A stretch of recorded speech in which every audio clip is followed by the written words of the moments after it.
Welcome to another podcast. In this episode, we're going to be taking a look at an application of electrical circuits that we discussed in the last video. I have a problem set up for us to look at, and we'll go through it, and we'll talk about a couple of things that are special to electrical circuits, but also to differential equations in general here. So for this problem, we have an electrical circuit. We have measurements for the resistance as well as the capacitance. We are not given an inductance, which means we're dealing with an RC circuit here. And we're also told that the electromotive force is a periodic function with amplitude 100 here. So we have a 100 cosine 120t voltage that's oscillating here. Our goal is to find the charge and currents as function of time. And we're told that initially there's no charge in the circuit. And our ultimate goal here for this problem is to figure out what the amplitude of the steady state current is. And we'll talk a little bit more about what that means as we go through this problem. But as we just set things up and get started here, let's recall what the full LRC circuit looked like. We had, for these problems, Li double prime plus 1 over C times Q plus R times I equals E of T. This was the LRC circuit. Before it got cleaned up, this was just the sums of the voltage drops that we learned about last time. So for this problem, we don't have an inductance, which is good. Otherwise, it'd be a second order differential equation. So we can forget about that piece. And we need to solve for Q and we need to solve for I, which means I need to take this differential equation and turn it into one in terms of Q and one in terms of I. So we'll start here first by turning it into an equation involving only I.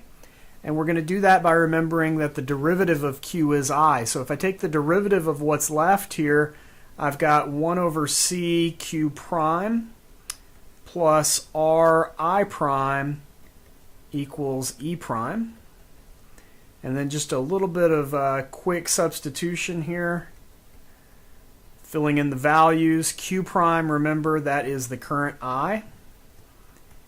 R in this problem is 200. And then we've got I prime, and the derivative of E is, let's see here, that's negative 12,000 sine 120t. So that is the derivative of the electromotive force 100 cosine 120t. Just using application of chain rule there. So this is the equation that I need to solve if I want to find the current. Now, what if instead I wanted to find the charge? Well, if I wanted to find the charge, then I would change things up slightly. I would take this same equation, but now what I'm going to do is replace I with the fact that it is the derivative of the charge. Upon doing that, if I substitute in the values,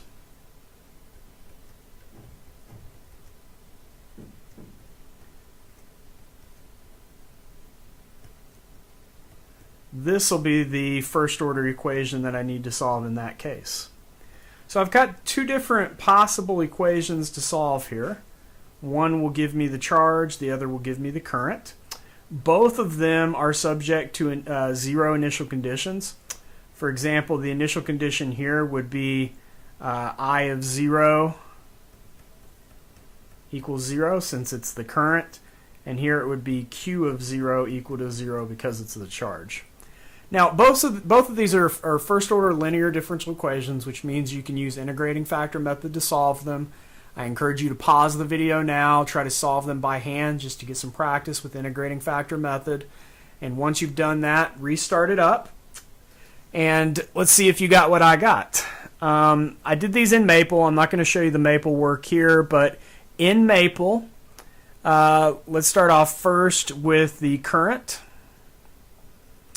So if you solve for the current in Maple, you should get 18/37 cosine 120t minus 3/37 sine 120t minus 18/37 e to the negative 20t. All right. Similarly, the charge is going to look exactly the same, almost. It's just going to have slightly different values here. So for cosine, it's 1 over 1480, cosine 120t, plus, let's see here, sine is 3 over 740. And then slightly different value here. All right. Now, recall that we should have the derivative of q, that should be equal to I. Let's check if it is. If you take the derivative of q for this problem, so using the q of t that I have right here, if you take its derivative, what you'll end up with is almost the exact same thing. And I say almost, and we'll talk about why it's not, but almost the exact same thing.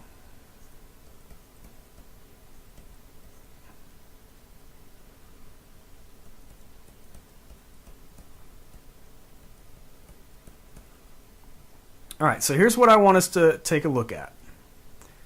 We've got q prime,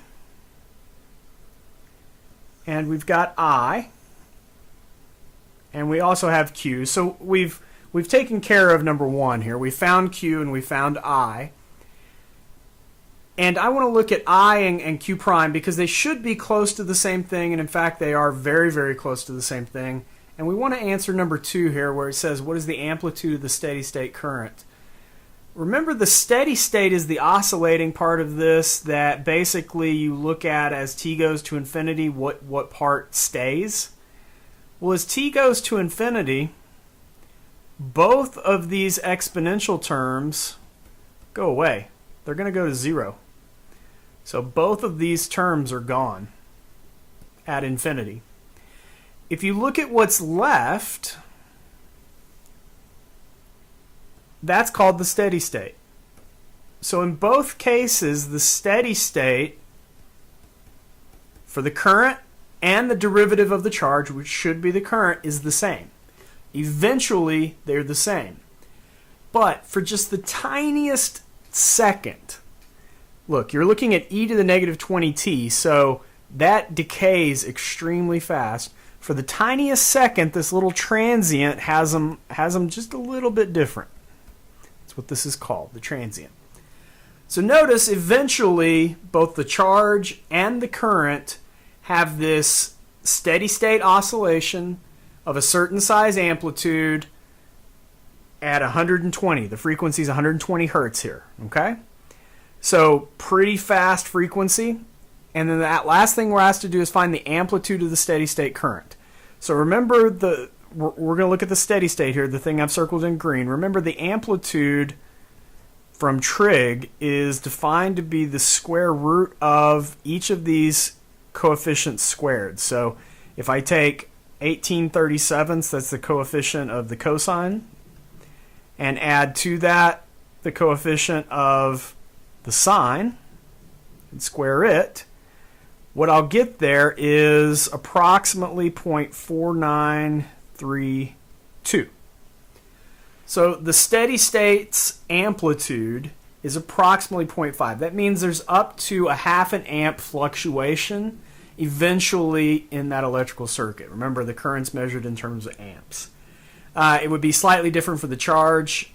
Here I'm just looking at the current's steady state amplitude. That's an important thing that you'll need to be able to do, is analyze the amplitude of steady state oscillations as well as understand the effect that the transient has overall on a problem. So this is a good example of both of those things.